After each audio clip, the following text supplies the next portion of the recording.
ये आपकी सोची समझी सुनियोजित एक साजिश है। इस साजिश की चलते आप अपने लोगों को किसान सजाकर बनाकर ये झंडा गाड़ने के लिए और झंडा फहराने के लिए और लाल किले में पहुंचा दिया। आपने ये काम किया।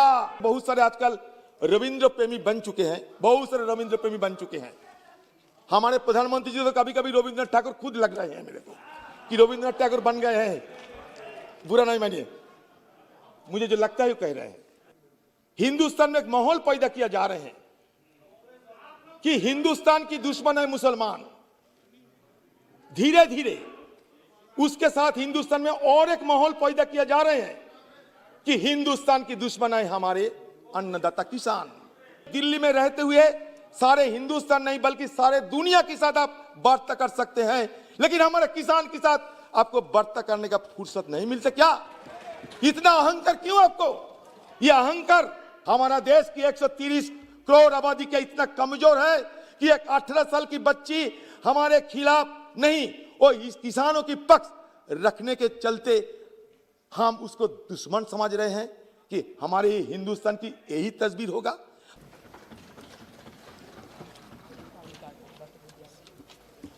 Sir, I rise to participate in the presidential discussion which is called motion of thanks on presidential address. Sir, ये हम सब जानते हैं कि राष्ट्रपति जी के अभिभाषण पर हमारा ये चर्चा एक बहुत लंबी परंपरा के एक हिस्सा होते हैं। 1999 में गवर्नमेंट ऑफ इंडिया एक्ट बनाए गए थे। ब्रिटिश हुकूमत ये एक्ट बनाने के दौरान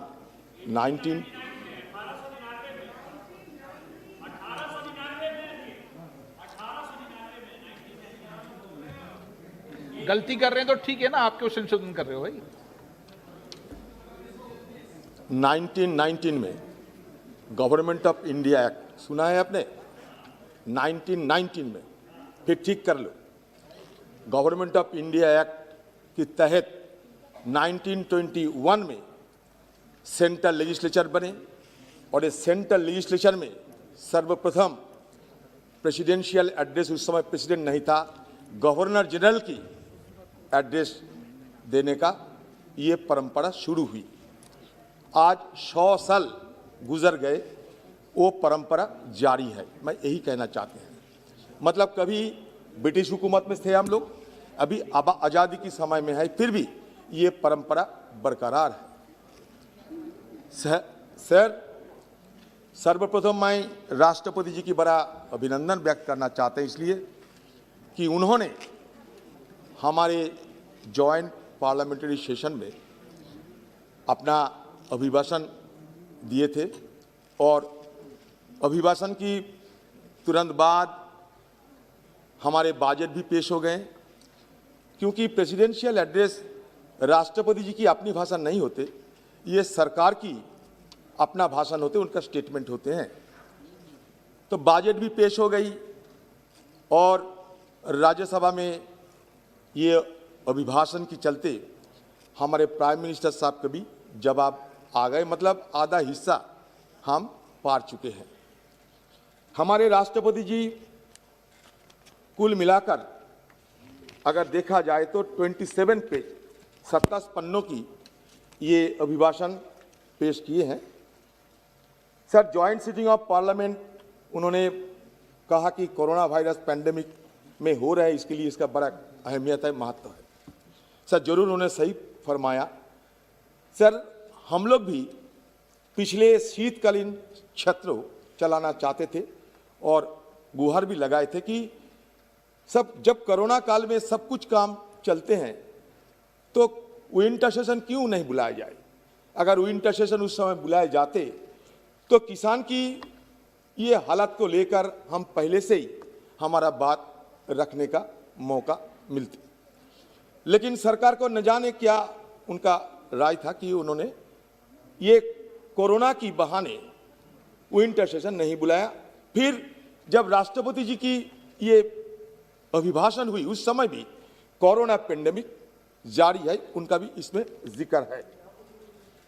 सर, इसमें बड़ा गंभीरता से 3 कोटेशन इस्तेमाल किया गया है, जैसे कि एक आसाम केसरी अंबिका गिरी राय चौधरी की है, दूसरा सर हमारे केरल के भल्लाथोल साहब का है, उन्होंने भी एक इमॉर्टल पैट्रियोटिक लिरिक्स उन्होंने बनाया था, और तीसरा बंगाल के ज्योतिरित्य टैगोर जो गुरुदेव रविंद्रनाथ टैगोर की बड़ा भाई है, उनका भी एक कोटेशन इसमें डाला गया, बड़ा अच्छा लगता है। लेकिन सर संयोग से ये 3 कोटेशन जिस कवियों की है, ये हर जगह में सर चुनाव भी आ गए हैं। पता नहीं चुनाव के साथ इसका कोई संपर्क है या नहीं, हमारे प्रधानमंत्री जी इस विषय पे ज़्यादा जानकारी है, उन्होंने कह सकते। लेकिन सर बात जो इसमें जो जिक्र किया गया है उसमें दम है, अहमियत है, सिग्निफिकेंट है। जैसे कि आसाम केसरी अंबिका गिरी राय चौधरी की बात कहे गए हैं कि that is India's grander is the ultimate truth in one single consciousness, one thought, one devotion, one inspiration, let us unite, let us unite. Sir, Hindustan is recognized as a traditional country. Indian tradition begins with inquiry, doubt, and challenge. This is the hallmark of our civilization and also the hallmark of our plurality. Sir, India is called an old civilization, ancient civilization, but a young nation. Sir, we always advocated, pleaded for plurality.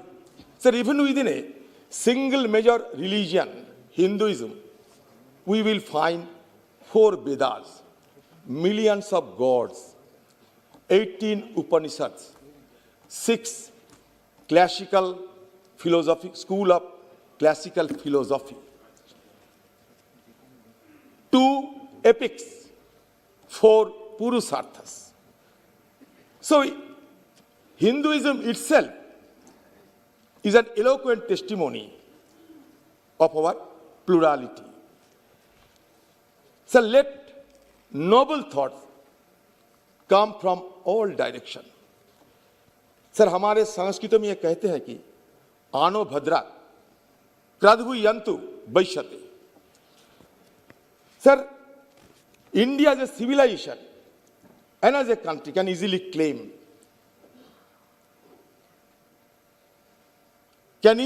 that our civilization is an unending celebration of human plurality. Plurality accommodates differences, and differences embody and enact dissent. This is the beauty of our tradition, our civilization, and our nation. Even plurality always accommodates differences, and through these teachings, India has been survived through millennium. If you go to epic Mahabharata, you will find that Mahabharata is an epic full of dialogue, full of debates. We should not be afraid of any debate or any dialogue or any dissension, because our civilization always encourages dissent, disagreement, debate, and dialogue. It reflects in our tradition, our civilization, and our plurality. Sir, at the behest of Father of the Nation Mahatma Gandhi, our great son of India, former Prime Minister, late Jawaharlal Nehru, assigned the job of drafting the Constitution to Dr. Ambedkar. In spite of the fact that the great iconoclast Dr. Ambedkar was a bitter critic of Mahatma Gandhi. Actually, it is the teaching of Mahatma Gandhi who knew how to accommodate differences. So that is why Dr. Ambedkar was entrusted of drafting the constitution. Sir, it is nothing but Gandhi's respect for dissenting voices. Sir, 10 years before the death of great leader Jawaharlal Nehru, he expressed his desire. What was his desire? His desire that after his death, I quote, a handful of my ashes be thrown into the Ganga of Allahabad, to be carried to the great ocean that washes India's shore. The major portion of my ashes be carried high up to the air and scattered from that height over the fields where the peasants of India toil, so that they may mingle with the dust and soil of India and became an indistinguishable part of India. जब हमारा आज़ादी हुई थी, हर व्यक्ति की per capita रोजगार कितना थी जानते हैं? 247 रुपया। हमारा लिटरेसी 12%, हमारे आयु 32 साल। आत्मनिर्भर की शुरुआत किसने की? पंडित जवाहरलाल नेहरू जी ने। और उसी ट्रेडिशन हम बचा के रखते हैं। सर, और एक बड़ा महान पुरुष महात्मा गांधी मृत्यु की एक दिन पहले, मतलब 29 जनवरी जब प्रार्थना सभा हो रहे थे, तो महात्मा गांधी जी को यह कहना था कि मेरी चले तो हमारा गवर्नर जनरल किसान होगा, हमारा बड़ा उजीर किसान होगा, सब कुछ किसान होगा, क्योंकि किसान यहाँ का राजा है। मुझे बचपन से एक कविता सिखाई गई, हे किसान तू बादशाह है, किसान जमीन से पैदा ना करे तो हम क्या खाएंगे। ये हमारे फादर ऑफ द नेशन ने हमें सिखाया था। आज इस चर्चा में बहुत सारे मुद्दा उठ रहे हैं। हमारे प्राइम मिनिस्टर साहब बंगाल में दौरा किए हैं, वहाँ भी नेताजी रविंद्रनाथ टैगोर की बात उन्होंने जिक्र करते हैं, अच्छा लगता है। स्वामी विवेकानंद जी की बात भी यहाँ जिक्र होते हैं। सर, बात यह है कि किसी की बात जिक्र करना एक चीज होते हैं और उसकी बात पर चल के हम आगे निकलना दूसरा चीज होते हैं। The fact is that the BJP party has been bereft of any national icon. There lies the problem. So there is no harm of borrowing any idea or thought. But after borrowing the thought, you should assimilate, imbibe the thought, idea, concept, teachings of those great men's understanding, those great men's perception, comprehension, etc. Here, Swami Vivekananda ji की बात कहे गए हैं। मैं इन सबको सुविधा के लिए ये कहना चाहते हैं कि स्वामी विवेकानंद जी क्या कहे थे? I am proud to belong to the nation which has taught the world universal toleration and acceptance. We not only believe in universal toleration and acceptance, but also accept all religions as true. I do belong to a religion which has given shelter to the persecuted, to the refugees of all religions, and to the all nations of the world. ये स्वामी विवेकानंद जी की शिक्षा थी। उन्होंने बड़े चिंता जताई थी हमारे हिंदुस्तान की भविष्य के लिए। इसलिए उन्होंने पहले ही कह दिया था कि sectarianism, बाइगॉटरी and its horrible descendant, fanaticism, has long possessed the earth. It has filled the beautiful earth with violence. It has drenched the earth with human blood. It has destroyed the civilization.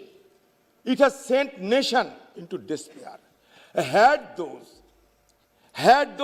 horrible demons been not there, then India will be more advanced than now.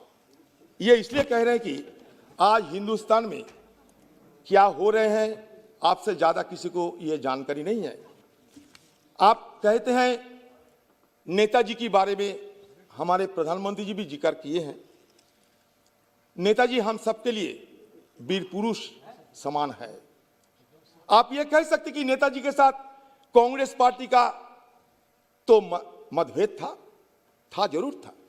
Gandhi ji कहते थे non violence creed है, नेताजी कहते थे बहुत सारे पंथ के बीच वो भी एक पंथ है।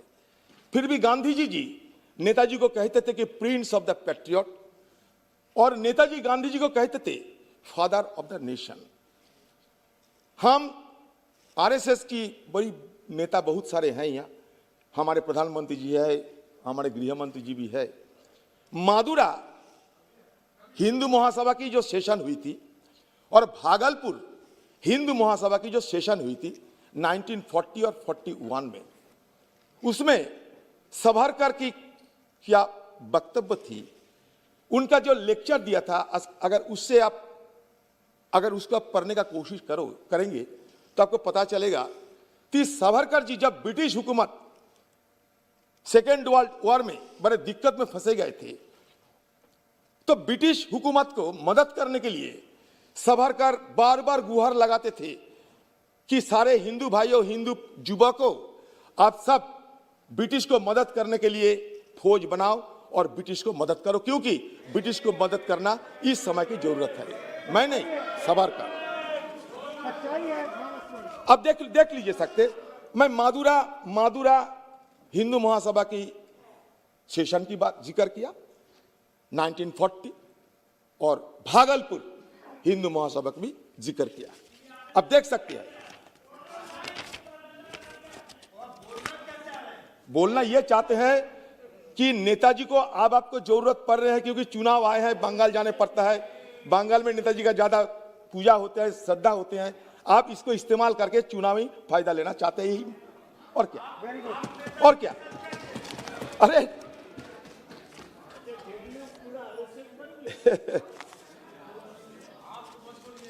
सुनते जाओ।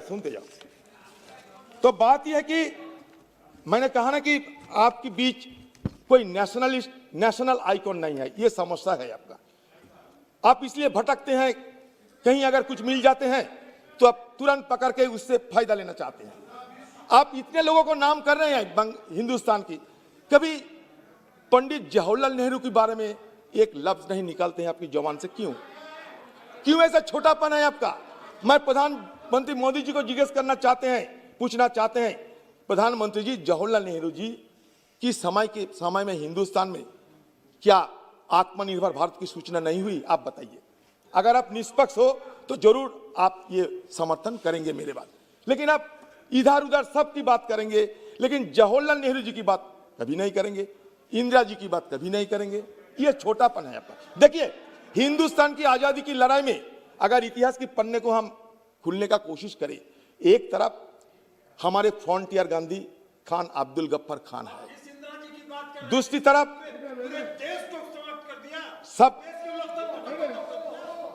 आपको मंत्री पद मिलेगा आपको। आजादी की समय अब छवि देखिए, मोदी जी हमारे प्रधानमंत्री, आदरणीय प्रधानमंत्री, देखिएगा, एक तरफ फ्रंटियर गांधी खान अब्दुल गफ्फार खान, दूसरी तरफ हमारा जाति का पिता महात्मा गांधी, यही छवि है। एक तरफ जवाहरलाल नेहरू, दूसरी तरफ मौलाना अबुल कलाम आजाद। एक तरफ नेताजी सुभाष चंद्र बोस, दूसरी तरफ खान शाहनवाज खान, आबिद हसन। कभी इनको जिक्र किए हैं आपने?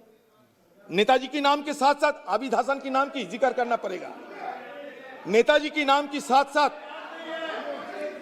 खान शाहनवाज खान के नाम को जिक्र करना पड़ेगा। हमारे खान अब्दुल गफ्फार खान साहब अपनी 95 ईयर्स उनका आयु थी। 95 ईयर्स आयु में 45 साल उन्होंने जेल की जिंदगी गुजारने पड़ी। अभी जाके बंगाल में आप नेताजी की वाहवाह कर रहे हैं, अच्छा कर रहे हैं, बड़ा खुशी हुई हम लोग। अब उधार लीजिए, लेकिन उधार लेने के बाद अपने में वो संभाल लीजिए। आप बंगाल में जाकर नेताजी के नाम पे एक डॉक था, नेताजी डॉक, नाम बदल दिया, श्यामा प्रसाद मुखर्जी की डॉक लगा दिया। अच्छा किया, श्यामा प्रसाद मुखर्जी के लिए आपको सम्मान देना जरूरी है, ठीक किया, लेकिन दूसरा किसी को कर सकते? क्या नेताजी डॉक को हटाने का क्या जरूरत था? आप बताइए, यह छोटापन नहीं है क्या? आप नेताजी सुभाष चंद्र बोस जिन्होंने प्लानिंग कमीशन की जन्म दिया था, वो हटा दिया। तो मतलब एक के बाद एक उन्होंने जो प्रतिष्ठान की जन्म दिया था, एक के बाद एक प्रतिष्ठान को आप खत्म कर रहे हैं। और दूसरी तरफ चुनाव के मद्देनजर इन्हों को आप वाह कर रहे हैं। यही हमारा आपसे सवाल है। आपका गृह मंत्री जी, आपका पार्टी की प्रेसिडेंट साहब बंगाल जाते, हमारा गृह मंत्री जी आदरणीय अमित शाह जी, हमारे प्रधानमंत्री आदरणीय नरेंद्र भाई मोदी जी, एक बार नहीं 100 बार कहूंगा, ये सरकार हम सबका है। हम ये कहना चाहते हैं कि बीजेपी पार्टी के नेता अमित शाह जी, बीजेपी पार्टी के नेता नड्डा साहब चुनाव आए हैं, बंगाल जा रहे हैं, रविंद्रनाथ टैगोर की शांति निकेतन में जा रहे हैं, कह रहे हैं कि यहाँ उनका जन्म हुई। अरे अजीब बात है, पहले तो पढ़ के जाइए कि कहां उनका जन्म हुई या नहीं। आप अचानक कह रहे हैं कि शांति निकेतन में जन्म हुई है। लोग हंस रहे हैं, हमें बुरा लगता है कि कम से कम आप इतने बड़े पार्टी की एक सभापति होते हैं, हमारे अमित शाह जी जाकर प्रधान ठाकुर रविंद्रनाथ टैगोर की जो चेयर थी उसमें जाके बैठ जाते हैं। लोग आपको क्या कहते हैं पता नहीं, आप जाके बैठ जाते हैं, ये असम्मान होती है। मैं ये कह रहा हूं कि आप इसके बच के चलिए। आप जहां जाइए वहां की जो संस्कृति है, वहां का जो कल्चर है उस पे, और वहां का जो इतिहास है उस पे थोड़ा गौर करके आप जाइए। एक बार नहीं 100 बार जाइए, 1000 बार जाइए, क्योंकि सारे देश जहां भी आपको मर्जी आप जा सकते, जहां भी आपको मर्जी आप चुनाव प्रचार कर सकते। लेकिन कहीं कहीं स्टेट में, सूबे में अलग अलग किस्म के कृष्टि होते हैं, सृष्टि होते हैं, संस्कृति होते हैं, इसको थोड़ा गौर करना चाहिए, ध्यान रखें। मैं आप लोगों के अंदर बहुत सारे आजकल रविंद्र प्रेमी बन चुके हैं, बहुत सारे रविंद्र प्रेमी बन चुके हैं। हमारे प्रधानमंत्री जी तो कभी कभी रविंद्रनाथ ठाकुर खुद लग रहे हैं मेरे को कि रविंद्रनाथ टैगोर बन गए हैं। बुरा नहीं मानिए, मुझे जो लगता है वो कह रहे हैं। किसी को कोई सिमिलरिटी आ जाते हैं, इसमें कोई बुरा नहीं है, लेकिन रविंद्रनाथ टैगोर की जो वाह होते हैं, रविंद्रनाथ टैगोर को जब ऊपर जब ज्यादा प्रेम आ जाते हैं तो 2-4 बात कहना जरूरी होते हैं। मैं बांग्ला भाषा में कह रहा हूं, हिंदी में मैं तर्जुमा करूंगा। अहोरहो तबो आह्वान प्रचारित শুনি তব উদার বাণী, হিন্দু বৌদ্ধ শিখ জৈন পারসিক মুসলমান খ্রিস্টানি, পুরা পশ্চিম আসে তব সিংহাসন পাশে, প্রেমহার হয় গাথা, জনগণ ঐক্য বিধায়ক জয় হয়ে ভারত ভাগ্য বিধাতা, জয় হে জয় হে জয় হে, জয় জয় জয় জয় হে। हिंदी में क्या कहते हैं, सबके दिल में प्रीत बसाए तेरी मीठी बानी, हर सूबे की रहने वाले, हर मजहब के प्राणी, सब भेद और फर्क मिटा के, सब गोद में तेरी आके, गुंधी प्रेम की माला सूरज बनकर जग पर चमके, भारत नाम सुभागा, जय हो जय हो जय हो जय हो। तो अगर भारत माता की हम पूजा करें तो हर मजहब की, हर लोगों को साथ में लेने का जरूरत है। यही आज की सदन में मैं सबके सामने ये बात रखने का कोशिश करते हैं। अभी हिंदुस्तान में एक माहौल पैदा किया जा रहे हैं कि हिंदुस्तान की दुश्मन है मुसलमान। धीरे धीरे उसके साथ हिंदुस्तान में और एक माहौल पैदा किया जा रहे हैं कि हिंदुस्तान की दुश्मन है हमारे अन्नदाता किसान। एक तरफ मुसलमान और एक तरफ किसान, दोनों को खिलाफ आप लोग जंग छेड़े हैं।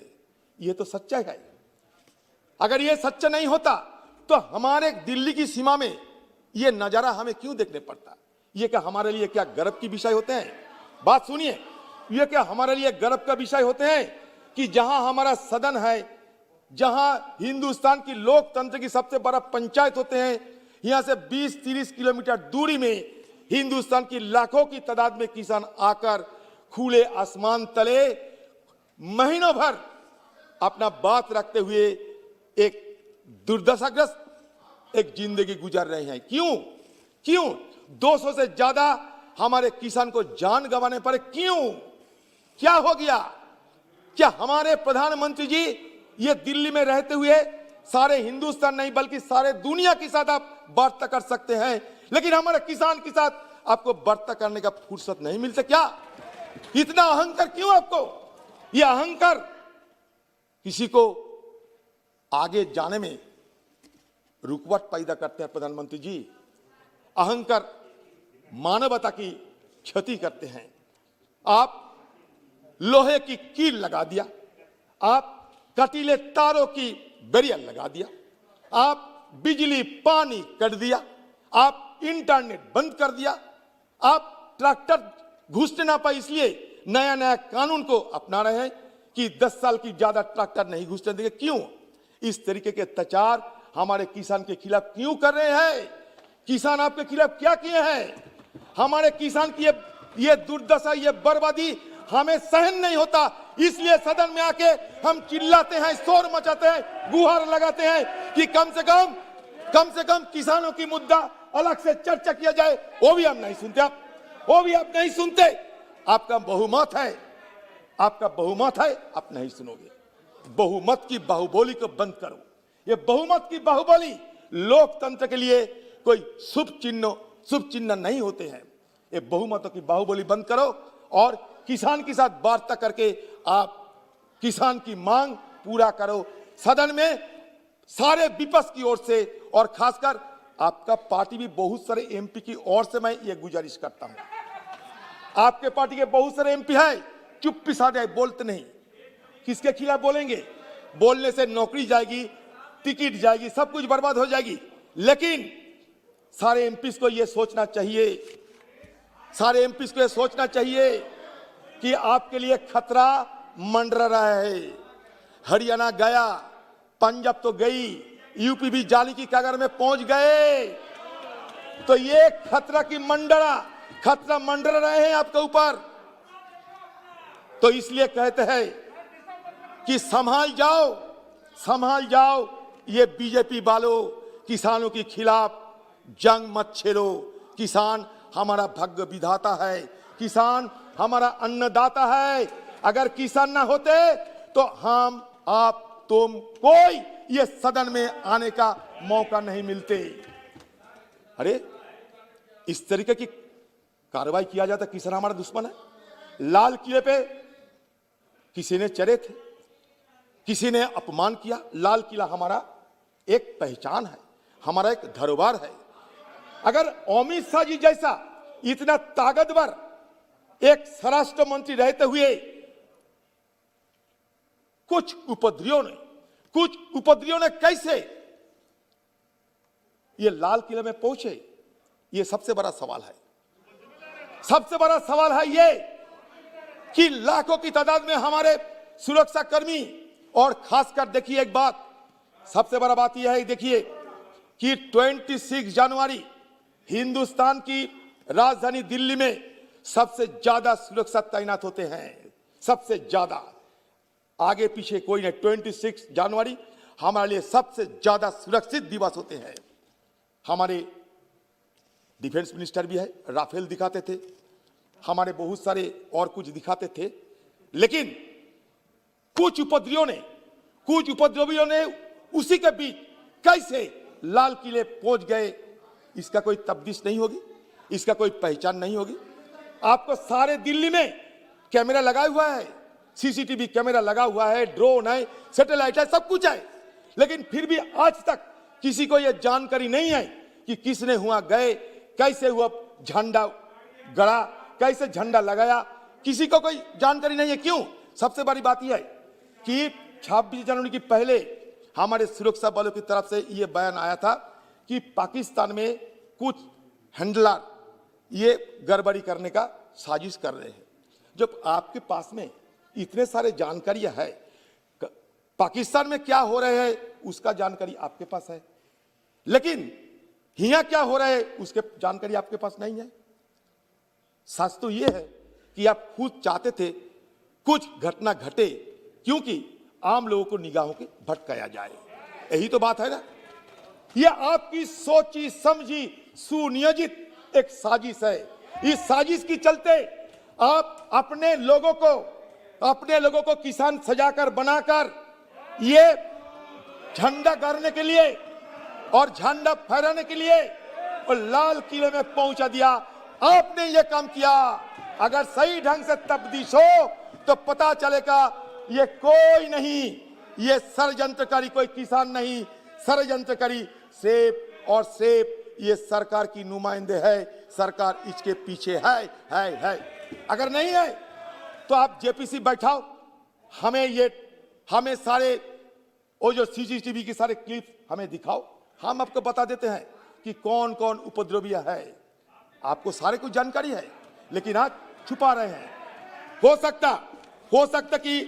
हो सकता कि आज रही सदन खत्म होने के बाद 2-4 नाम आ जाएगी, लेकिन आप बड़ा त्वरित गति से, बड़ा चतुरता से, बड़ा तत्परता से आप जो किसान आंदोलन कर रहे हैं उनको इस अपराध में फंसा दिए। एक नहीं, बहुत सारे लोगों को फंसा दिए। आपको इजाजत देने के लिए कौन?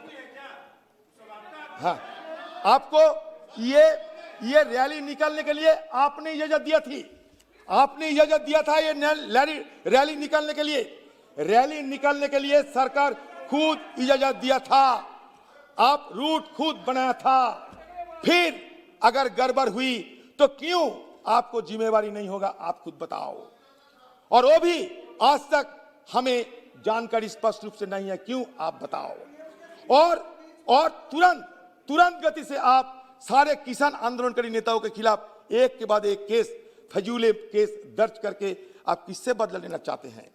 जब बलपूर्वक नहीं हुई, आप छलपूर्वक किसान आंदोलन को तोड़ना चाहते हैं, आप फूट डालना चाहते हैं, अब तरह तरह की बातें करते हैं किसानों के बीच दरार पैदा करने के लिए। यही तो आपका मकसद है। नहीं तो कैसे एक हिंदुस्तान की सरकार की एक मंत्री कैसे एक कहे कि ये पंजाब की मसला है, दूसरे प्रदेश में कुछ नहीं होता? ये सही है क्या? सिर्फ पंजाब में ये मसला है? आप पंजाब के साथ नॉन पंजाब को तोड़ना चाहते हैं? आप ये जो किसान रैली होते हैं, कास्ट, क्रीड, रिलीजियन, ब्राह्मण, चंडल सब शामिल है, पुरुष महिला सब शामिल है, 100 साल की बुजुर्ग भी वहां शामिल है, 100 साल की बुजुर्ग शामिल है। राजनाथ जी बुजुर्ग नहीं, आपको वरिष्ठ कहना चाहते थे, उस समय बुजुर्ग निकल गया। 100 साल की बुजुर्ग शामिल है, 13 साल की बच्चा शामिल है, महिला शामिल है। आप तस्वीर देखो।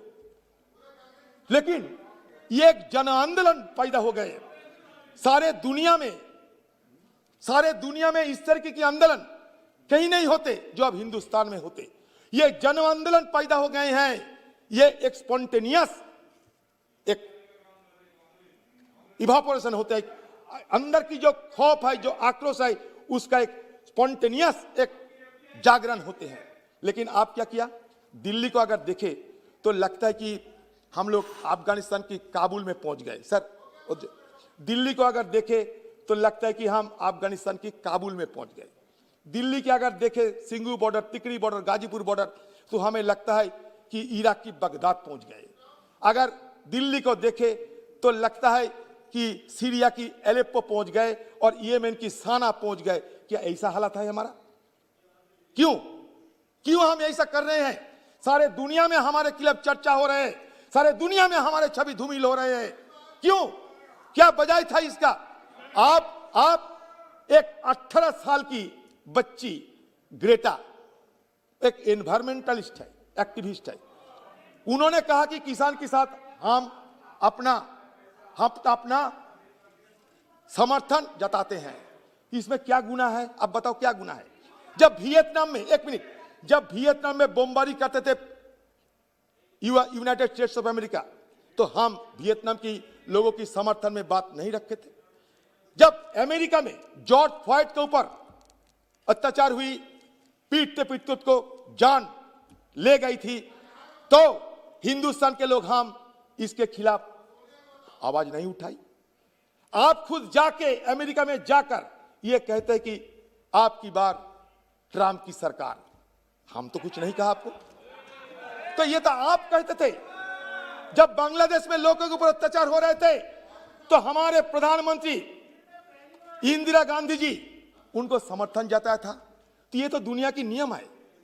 दुनिया में हर कोने में कहीं भी कुछ अगर हो तो हम कुछ कह नहीं सकते क्या? सुनामी हुई थी तो हम मदद नहीं किया था। इसमें अन्याय क्या है? इसमें गुनाह क्या है? मुझे पता नहीं। अगर ग्रेटा ने दिल्ली आकर ये कहे, या दिल्ली के बारे में ये कहे कि पंजाब हरियाणा में परौली की जलते हुए हमारे दिल्ली में काफी प्रदूषण हो रहे हैं, तो क्या गुनाह होगी? कहिए, नहीं होगा। एक 18 साल की बच्ची के खिलाफ सारे सरकार जंग छेड़ दिया, सारे सरकार उतर गए। हमारे मिनिस्टर ऑफ एक्सटर्नल अफेयर्स तरह तरह की बयानबाजी करने की क्या जरूरत है? इंडिया कॉकस यूएस हमारे खिलाफ बात करते हैं, यूनाइटेड नेशंस की ह्यूमन राइट्स हमारे खिलाफ बात करते हैं, अरे कनाडा की प्रेसिडेंट हमारे खिलाफ बात करते हैं, तो प्राइम मिनिस्टर हमारे खिलाफ बात करते हैं। तो क्यों इनको ये बात रखने की मौका कौन देते हैं? बताइए। अगर आप लोग हमारे देश की अच्छे बड़े जो सेलिब्रिटी है, सचिन तेंदुलकर, लता मंगेशकर, इनको गुमराह करके इनको आप इस पे आपकी ये नारे में शामिल कर रहे हैं, इसको बरगला लेने का क्या जरूरत था? इसको बरगला लेने का क्या जरूरत था? आज दुनिया में बहुत सारे सितारे ये ग्रेटा की पक्ष रख रहे हैं, इसका छवि किसका खराब हो रहा है? बताइए।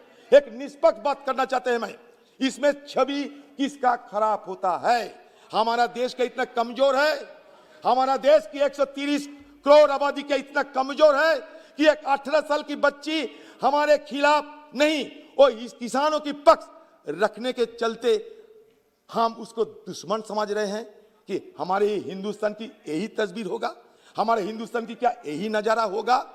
मैं पूछ रहा हूं सारे सदन को, ये ग्रेटा को अब पर्सोना नॉन ग्रेटा बना दिया। क्यों बना दिया ऐसा? ये किसके खिलाफ आप काम कर रहे हैं? हिंदुस्तान के खिलाफ, हमारे सृष्टि कृष्टि संस्कृति के खिलाफ आप काम कर रहे हैं। सर, मैं और 2-4 बात करेंगे सर। इनके खिलाफ बात बोलने के समय सर बोलते रहते समाप्त नहीं होते, क्योंकि इतना बात जमा हुए हैं। सर, बात यह है कि प्रधानमंत्री जी को मैं ये कहना चाहते हैं कि प्रधानमंत्री जी और एक बड़ा गंभीर मुद्दा आपके सामने मैं रखना चाहते हैं, बड़ा गंभीर मुद्दा। आपने वो पुलवामा में जो घटना घटी थी, उसमें आप उस समय तो आप कोई प्रोग्राम कर रहे थे, फिर बाद में आपको पता चला देश के हर व्यक्ति, हर नागरिक, पुलवामा में जो 40 हमारा सुरक्षाकर्मी की मौत हुई थी, जो शहीद हुई थी, उसके लिए हम सब अपना खेद व्यक्त किया। सबने बड़ा दुखी थे। जैसे कि दिल्ली में ये प्रदर्शनकारियों ने जिस ढंग से उपद्रव किए हैं और लाल किले में चढ़ के जिस घटना घटाए हैं, उस समय जो पुलिसकर्मियों, जो सुरक्षा कर्मियों के ऊपर चोट आई थी, उसके लिए भी मैं खेद प्रकट कर रहा हूं। तो पुलवामा में जो घटना घटी थी, पुलवामा में जो घटना घटी थी, उसके बदले उसके तुरंत कुछ दिन बाद हम लोग बालाकोट में एयर स्ट्राइक किया। बड़े खुशी हुई थी हम लोग। लेकिन जब खबर आ रहे हैं कि आपको बालाकोट स्ट्राइक की खबर जब हिंदुस्तान की कोई व्यक्ति को नहीं पता था, किसी को भनक भी नहीं था, तो एक पत्रकार को, एक मीडिया वालों को कैसे पता चल गया? यह बड़ा दिक्कत की बात है, बड़ा चिंता की बात है। इसमें हमारा नेशनल सिक्योरिटी की खतरा में है। यह आपको सोचना पड़ेगा प्रधानमंत्री जी। ये टीआरपी स्कैम के बारे में, टीआरपी स्कैम के बारे में हम चाहते हैं सदन में कि जेपीसी को, ये जेपीसी के हवाले में ये टीआरपी स्कैम पे चर्चा हो। पुलवामा की घटना पता चल गया, अर्नब गोस्वामी बोल के कोई एक पत्रकारों को, कोई एक मीडिया वालों को, ओ ये मीडिया वालों आपके साथ, आपके लिए बहुत काम करते हैं, ये भी हमें जानकारी है। आप हर वक्त मीडिया वालों, ओ मीडिया वालों की पक्ष आप रखते हैं, लेकिन ये हमारे लिए बड़ा चिंता के विषय होता है कि because the fact is the only people who had knowledge of these operations were the Prime Minister, Home Minister and the Defense Minister and National Security Advisor. ये आपको देखना पड़ेगा। पुलवामा की घटना में 23 फरवरी 3 days before the Balakot strike, ये journalist को कैसे पता चला कि हुआ बड़ा अच्छा खबर बनने वाला है और वो खबर इस तरीके की देश में फैलाएगा कि हमारा जो मीडिया है वो मीडिया की बड़ा तरक्की होगी। तो ये the only people who had knowledge of this operation were the prime minister, मैं बालाकोट के बारे में कह रहा हूं, home minister, defence minister, national security advisor. In a simple exchange between Arnab Goswami and Parthadas Gupta, it is mention, it is a good for big man in this session, he will sweep polls then. ये मैं नहीं, उन्होंने कहा है। Who is the big man? मेरा सवाल यह कि who is the big man? किसके लिए किसके लिए अर्नब गोस्वामी ये बात रख रहे थे? Who was the big man?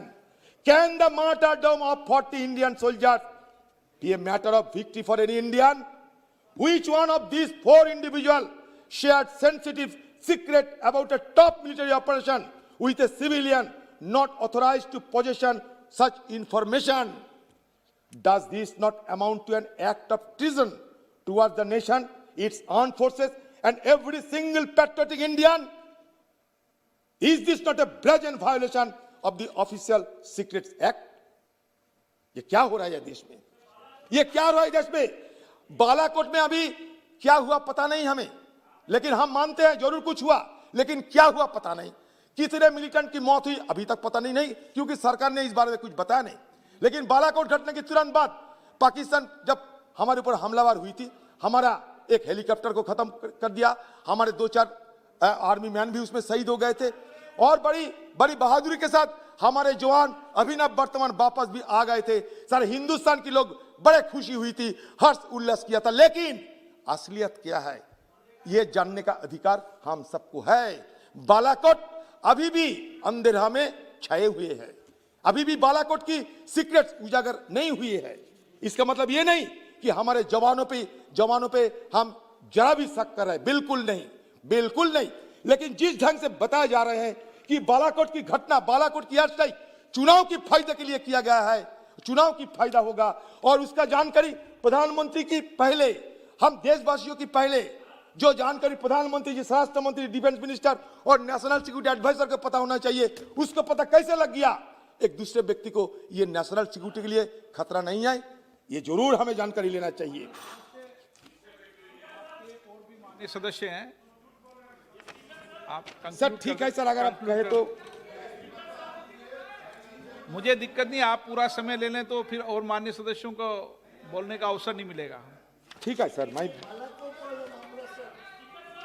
आप बैठ जाए, आपको इजाजत नहीं दी अभी। सर बात यह है कि सर ये इतना गहरा, आपके दल के लोग सर इतना ये गंभीर मामला है सर, ये देश के लिए बड़ा गंभीर मुद्दा है सर, इसीलिए मैं कह रहा हूं सर। यह डिफेंस मिनिस्टर साहब भी है, मुझे पता है कि उनका कोई जानकारी नहीं रहते।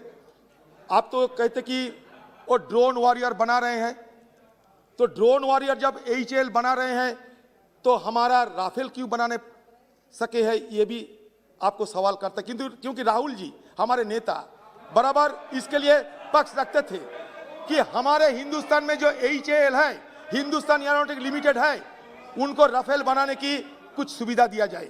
जब ड्रोन वॉरियर बनाना चाहते हैं हिंदुस्तान में, तो राफेल की कुछ हिस्सा क्यों नहीं बना पाते, ये जरूर हम जानना चाहते हैं। और डिफेंस मिनिस्टर, आप बताइए कि लद्दाख ले में हमारा हाल क्या है, आंखों देखा हाल बताइए।